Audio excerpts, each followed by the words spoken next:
Haati wajji kunoo akka isin argaa jirtan kana nu gidduutti argamtu jechuudha. Inni maal firu qabee egaa numa oolchina.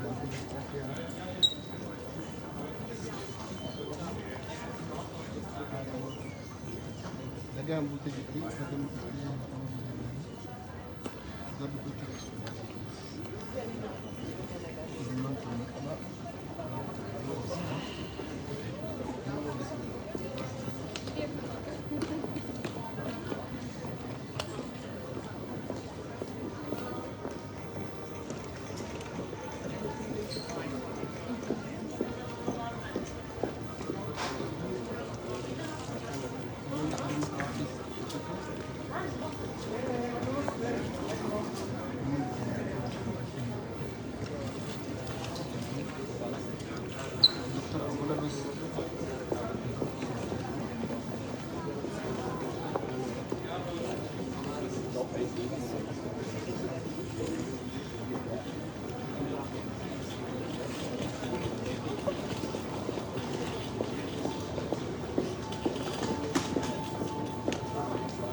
Ramadan.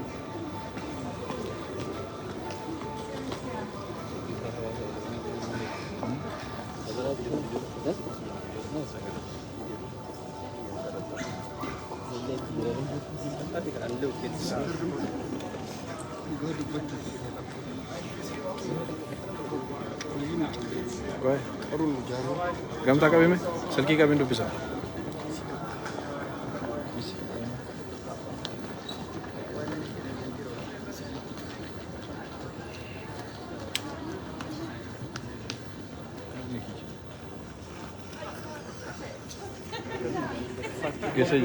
Tunggu saja.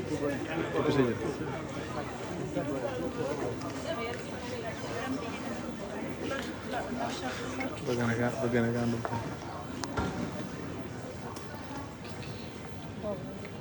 Ya tu.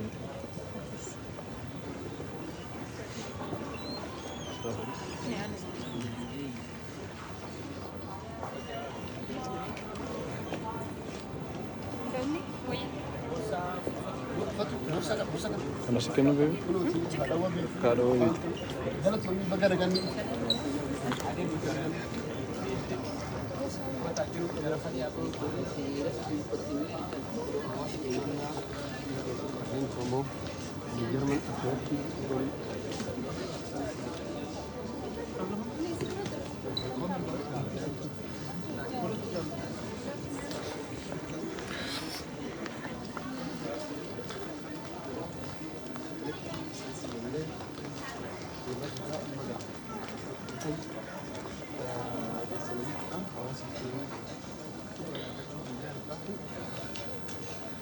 Simannaan haadha wabii kana fakkaata.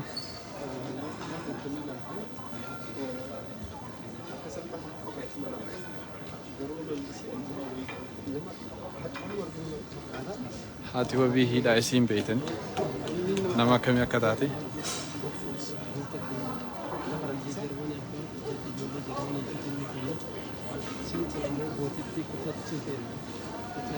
Haadha manaa gootaa keenyaa.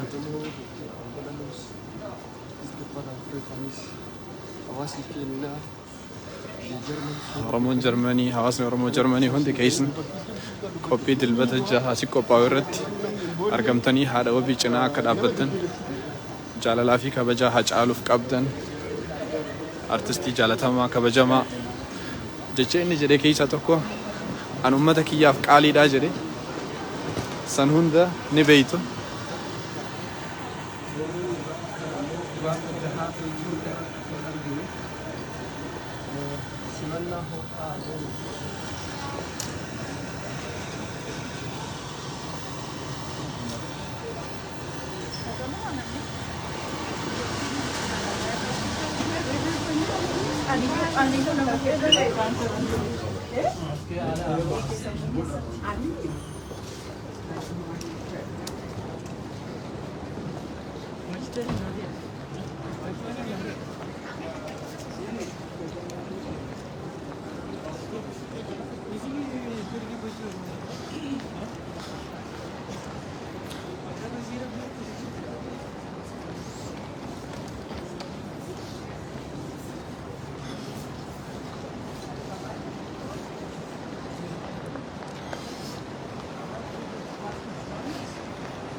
برد نيني فدي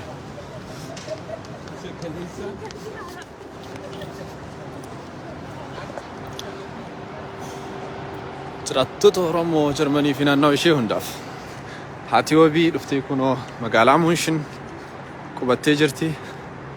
Akkasuma qophii dilbata 6 qophaa'u irratti akka nuuf argamtan kabajaan isin gaafanna.